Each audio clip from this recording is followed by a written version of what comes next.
informasi yang kita kasih tahu tentang VTube ya. Dibongkar nih VTube lebih dalam ini. Nah, kali ini kita punya lanjutannya. Lanjutannya apa? VTube itu katanya bangkrut atau VTube mau tutup. Bener nggak ya? Nah, kita harus tahu juga dalamnya duit berapa yang sebenarnya dikeluarkan oleh VTube. Nah, kita kembali ke ahlinya ya kali ini ya. Kita langsung ke Pak Samuel. Yuk kita dengarkan. Ini dia Pak Sam. Yes, Mas Edi, apa kabar? Baik Pak Sam. Yes. Nah, Pak Sam nih kali ini ada banyak pertanyaan juga dan informasi di luar sana yang katanya sebuah perusahaan apalagi aplikasi Pak Sam itu harus bakar-bakar duit ya biar kelihatan gede, ini berarti bonafit nih gitu ya. Terus juga di luaran sana juga bingung, VTube ini kan juga aplikasi, dia mau bakar-bakar duit gitu. Duitnya banyak kan di VTube nih ya. Nilai investasinya berapa nih VTube gitu. Itu pertanyaan yang bikin pusing Pak Sam. Oke, Pak Sandy, saya akan mencoba untuk menjelaskannya secara ringkas ya, tapi jelas. Dan ada beberapa juga referensi dari beberapa artikel yang saya akan sertakan di dalam YouTube channel kita. Yang pertama yang saya akan baca adalah sebuah berita yang mengatakan dari Today's Online yang mengatakan bahwa a cash burning era ends and investor seek profits. Artinya era di mana investor itu membakar-bakar duit itu sudah berakhir. Dan kenapa mereka itu berakhir? Karena ada beberapa alasan tentunya. Yang pertama adalah investor mengharapkan adanya sebuah return atau pengembalian modal yang kita sebut dengan profitability yang cukup cepat.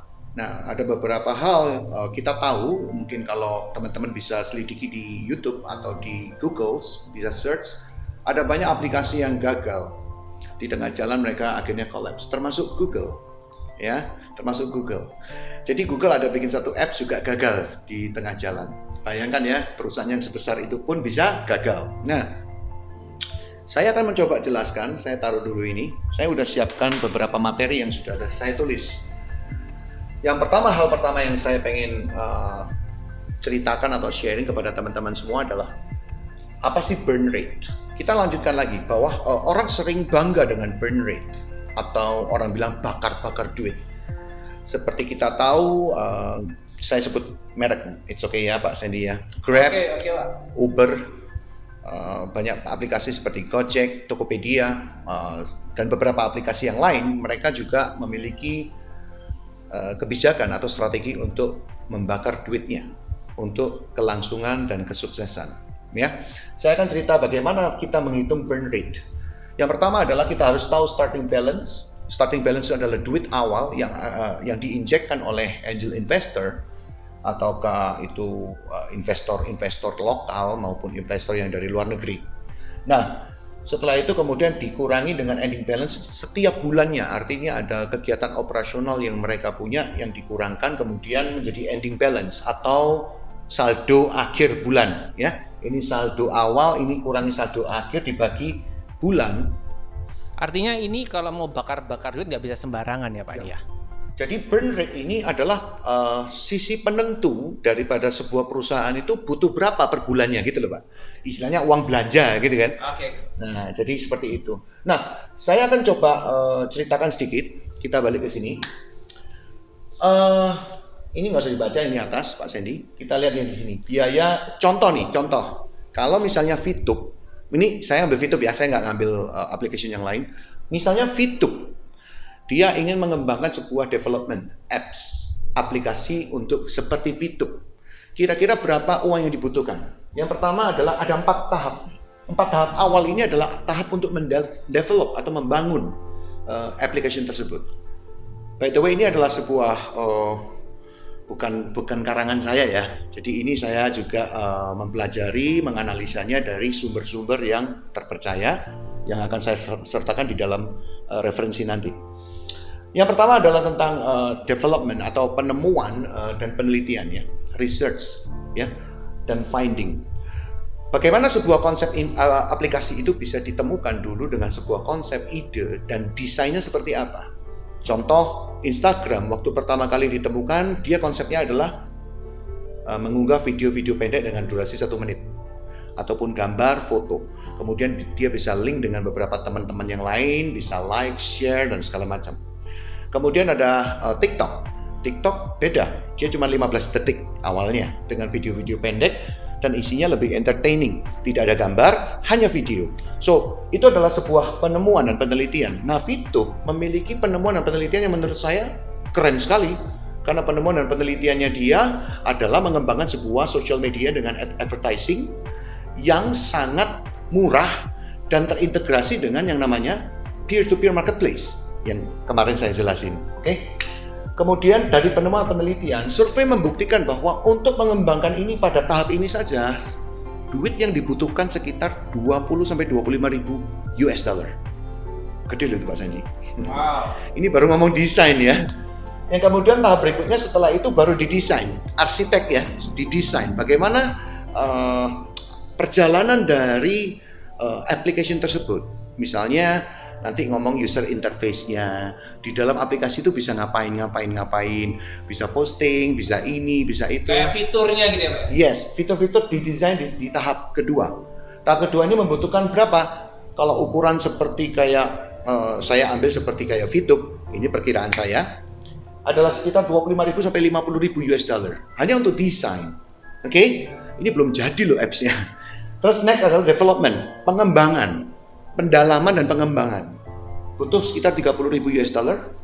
Yang keempat adalah testing dan aktivasi, deployment, artinya ini diuji cobakan. Ingat Pak Sandy waktu tanggal 15 April kita dapat APK itu? Oh, yang belum di Play Store itu ya Pak? Yes, belum di Play Store. Itulah tahap di mana mereka testing dan deployment. Dan itu membutuhkan duit 25.000 US dollar. Ya, so roughly kalau kita total mereka butuh dari A, B, C, D, ya 4 ini membutuhkan sekitar 130.000 US dollar. Kalau dikali 14.000 rupiah, dia butuh 1,8 miliar. Kemarin saya ngomong apa Pak Sandy? Saya mengatakan minimal desain sebuah application itu sekitar 2 miliar rupiah.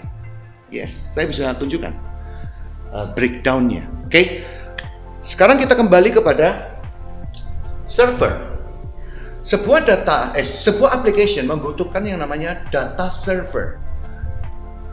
Maksudnya apa data server? Kalau Anda mendownload application, terus kemudian Anda meregistrasi, Anda mendaftarkan dengan nama, alamat, bla bla bla bla bla, jenis kelamin dan segala macam, maka data itu kan harus disimpan. Ya, orang kalau bilang tuh memory card kalau di handphone. Kalau di komputer PC itu hard disk, oke? Kalau di dalam software itu dibilangnya servers. Nah, data server dibutuhkan. Saya ambil perhitungannya, sekali lagi, ini bukan karangan saya, pasti ada referensinya yang akan saya sertakan. Untuk membangun sebuah data server, ya, harganya adalah 0,1 US dollar per gigabyte. Nah, kita nggak usah pusing masalah ini. Ini sudah saya ambil kesimpulan, untuk 5.000 user, 5.000 registrasi, ya, kalau di VTube berarti 5.000 member, dia membutuhkan besaran sekitar 2 GB. Ya, dari 2 GB ini perusahaan membeli server. Kalau kita membeli server, itu harganya sekitar 6.500 US dollar. Ini kalau saya simpulkan ya. Breakdown-nya ada, tapi papan tulisnya nggak cukup. So, kesimpulannya adalah mereka punya dua pilihan. Mereka mau rent a server, rent itu maksudnya sewa, atau mereka mau beli. Saya berasumsi kita beli, karena sewa akan jauh lebih mahal karena jumlah yang dibutuhkan untuk data server kita sekitar 10 juta user. Saya ambil 10 juta Pak Sandy. Saya tahu bahwa ini lebih ya.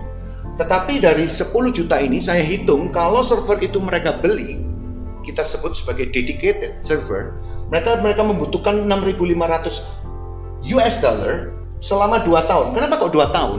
Karena umur dari server itu, ya seperti contoh kita beli komputer PC dipakai setiap hari 24 jam, maka dia punya umur.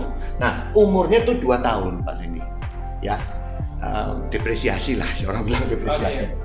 Seperti beli mobil itu 5 tahun selesai harus dijual gitu ya. Nah ini 2 tahun. Nah sekarang kita masuk ke sini.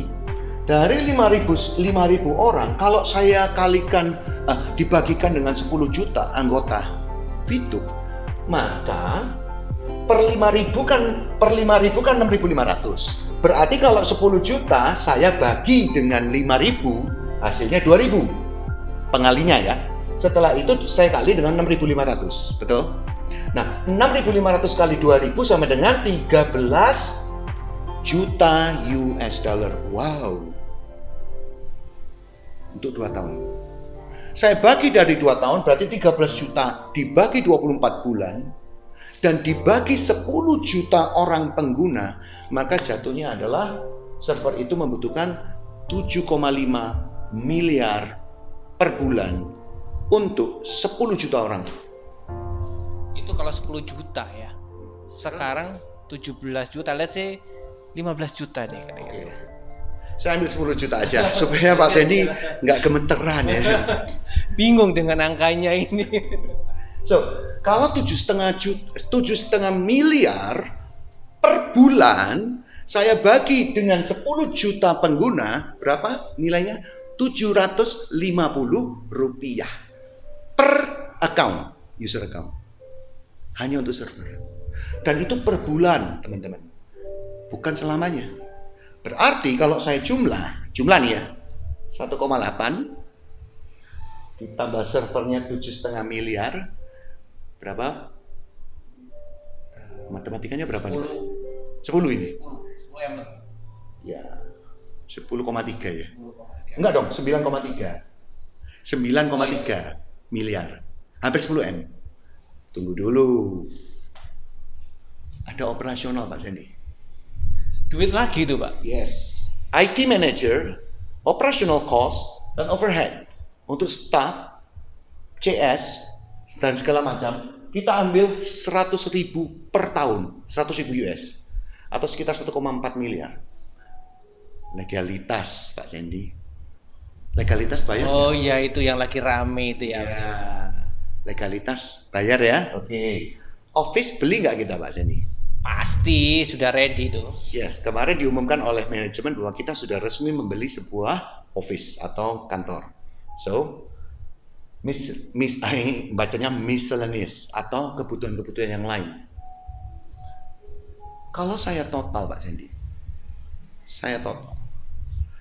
Anda harus menyediakan minimal 100 miliar. 100 miliar untuk tahun pertama. So, ini minimal. Saya nggak ngomong ini maksimal, ini minimal. Minim banget. Oke? Nah, kemudian saya akan coba buka bagaimana sebuah application itu bisa mendapatkan uang. Jadi, ini adalah next dari tema saya bahwa kalau dia keluar 100 miliar, dia mengharapkan untung berapa? Di dalam sebuah artikel dinyatakan bahwa waktu kita atau waktu developer dari application itu mendaftarkan dirinya di Google Play Store, ya Google Play Store itu yang kita di Android itu kan kita download dulu Pak, ya install download. Google Play Store setiap kita mendaftarkan satu application dia bayar 25 US dollar. Memang murah Pak. Murah. Satu apps masuk ke Play Store itu 25 US. Nah, seringkali harga 25 US ini yang diangkat-angkat, yang dijadikan bahan bully. Alah, cuman berapa? Duitnya cuman segitu aja, cuman 25 US dollar. Ada yang bilang, "Oh, alah berapa? Server itu loh murah. Server itu jam." Iya, server murah itu kalau untuk 100 orang. Kalau 10 juta itu beda. Nah, gitu ya. Oke. Dinyatakan di sini bahwa Google mengambil 30% dari total penghasilan yang dihasilkan oleh sebuah apps saat dia di-download. Ya, atau saat apps itu dipakai oleh usernya. 30% ini berapa? Nah, 70% dikasihkan ke developernya, yaitu VTube misalnya ya. VTube menerima 70%. Oke. Sekarang di sini berapa kira-kira nilai 70% yang diterima oleh VTube? Misalnya, VTube, saya ngomong VTube, saya nggak mau ngomong yang lain. Google memberikan kepada kita 70% dari total revenue atau pendapatan yang diperoleh melalui apps, download apps. Satu download diberikan 0,2 sampai 0,3 US dollar. 0,2 sampai 0,3 US dollar per satu kali download. Itu jatah 70% yang diberikan kepada developer, yaitu video. Pak Sandy, kita hitung 10 juta dikali 0,3. Berarti 300.000. Betul ya? 10 juta kali 0,3. Berarti kan nolnya hilang 1 kali 3 berarti 300.000.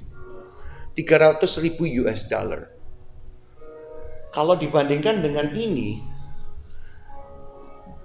ini berapa US dollar? 100 miliar ini. Oke? So, apakah cukup penghasilan dari video didapatkan dari jumlah download per download dari aplikasi di Google Play Store? Jawabannya tidak cukup. Oleh sebab itu, kalau kita ngomong perusahaan-perusahaan yang lain, mereka berusaha untuk mencari cara bagaimana supaya dia bisa dapat money come atau money in, bisa mendapatkan keuntungan. Salah satu cara terbaik mereka yang dipikirkan oleh mereka para application raksasa di luar sana adalah memperbesar jumlah users dan membentuk ekosistem. Sekali lagi saya katakan, ekosistem menjadi kata kunci utama untuk perkembangan sebuah apps. Ada banyak apps yang gagal, Pak Sandy. Kenapa? Karena mereka gagal membangun ekosistemnya. Tetapi di video saya katakan ini application yang menurut saya luar biasa. Application yang menurut saya ini pantas aja kita nih viral, Pak. Hanya dalam waktu 10 bulan ada 17 juta users yang tercatat mendownload application tersebut. Dari application yang di-download itu 17 juta kali, ingat ya Pak Sandy, setiap ada update, setiap kali ada pembaharuan, setiap kali ada maintenance, itu juga terhitung, Pak. Nah, itu yang disebut dengan 0,2 sampai 0,3, makanya ada range di situ. Makanya banyak application, kenapa mereka juga melakukan updates, bahkan aplikasi yang secanggih WhatsApp atau Telegram, 3 minggu sekali mereka melakukan updates. Update, dan update, karena dari situ duitnya. Salah satunya. Salah duanya adalah yang paling besar, dinyatakan di dalam artikel tersebut, pendapatan apps yang terbesar adalah dari advertising, iklan. Nah, VTube adalah sebuah platform sosial media yang memuat iklan. Dari iklan itulah kemudian VTube mendapatkan keuntungan. Banyak orang ngomong iklan-iklannya VTube itu palsu. Pak Sandy, saya tanya ya. Kalau Anda ngeluarin 100 miliar, oke, apakah Anda rela dimuati dengan iklan-iklan palsu? Enggak banget. Apalagi 100 miliar itu bukan uang kecil. Itu gimana mau masa? Berarti kan saya akan mempertaruhkan 100 miliar dengan iklan palsu gitu kan ceritanya. So, banyak haters, banyak orang-orang yang mengatakan bahwa VTube ini bullshit atau omong kosong. Mari saya ajak Anda untuk membuktikan tulisan saya ini dan perhitungan-perhitungan yang saya lakukan ini. Kalau Anda katakan bahwa ini hanya hoax atau ini hanya sebuah permainan anak-anak, saya menantang Anda. Lakukan perhitungan. Jangan asal ngomong. Jangan asal. Oke? Next, saya akan menyampaikan bagaimana data yang menyatakan bahwa berapa sih penghasilan dari Google Play, ya, Google Play Store di dalam waktu tahun 2020 kemarin dalam 4 quarter pertama. So you see, Ini data ya, nanti saya akan sertakan di dalam data ini menyebutkan dalam 4 quarter pertama. Quarter itu artinya 3 bulanan Pak Sandy ya. Jadi quarter 1, 2, 3, 4. Di quarter pertama dia mencapai 8 billion US dollar. Di quarter kedua dia mencapai sekitar 9,5 billion. Billion itu apa? Miliar US dollar. 8, 9, anggap aja 10, 10. Berarti berapa? 20 tambah 17. 37 miliar US dollar didapatkan oleh Google melalui downloadan ini loh. Yes. Nah, kalau Anda katakan bahwa perusahaan application itu tidak memiliki keuntungan, saya pikir Anda kurang baca. Ya, kurang baca dan kurang mempelajari. Saya berkata begini, kalau VTube ini yang saya sungguh kesal ya. Ya, saya nggak tahu dengan teman-teman yang lain. Di saat ada orang ngomong bahwa, nah rasain kan, VTube udah tutup kan, VTube udah ditutup, udah nggak ada di Google Play Store, udah nggak ada ini, udah dikatakan ilegal, ditutup secara resmi oleh Kemenkominfo, bla bla bla bla bla bla bla bla bla bla bla bla bla bla bla. Teman-teman, yang saya sebut dengan biaya-biaya ini, itu VTube harus keluarkan di awal, bukan di akhir. Coba kita berlogika. Apakah sebuah perusahaan yang mengeluarkan minimal dengan dana 100 miliar rupiah akan menyerah begitu saja dengan rumor-rumor, gosip-gosip yang beredar di sana? Silakan Anda jawab. So, kalau saya katakan hari ini, apa yang saya jelaskan malam ini, semoga memberikan pencerahan kepada Anda semua. Saya nggak peduli Anda haters, atau Anda VTubers, atau Anda yang belum join di VTube sekalipun. Bahwa VTube akan muncul dengan versi 3.0 dalam waktu yang sangat dekat. Dan legalitasnya 100% fix. Selesai. So, what do you think? Apa yang Anda mau lakukan? Masih mau menunggu? Masih merasa ragu? Atau masih berdiam diri? Atau masih bingung? Mendengarkan banyak sekali ocehan dan hal yang negatif? Buka pikiranmu. Buka analisamu. Saya menjabarkan ini. Ini baru sebagian yang saya mau katakan. Tapi saya percaya kita semua punya kemampuan untuk melakukan analisa ini. Dan saya mengundang Anda semua untuk join di VTube 3.0 dan kita masuki fase yang kedua, yaitu e-commerce. Saya Semilianto, salam Gateli.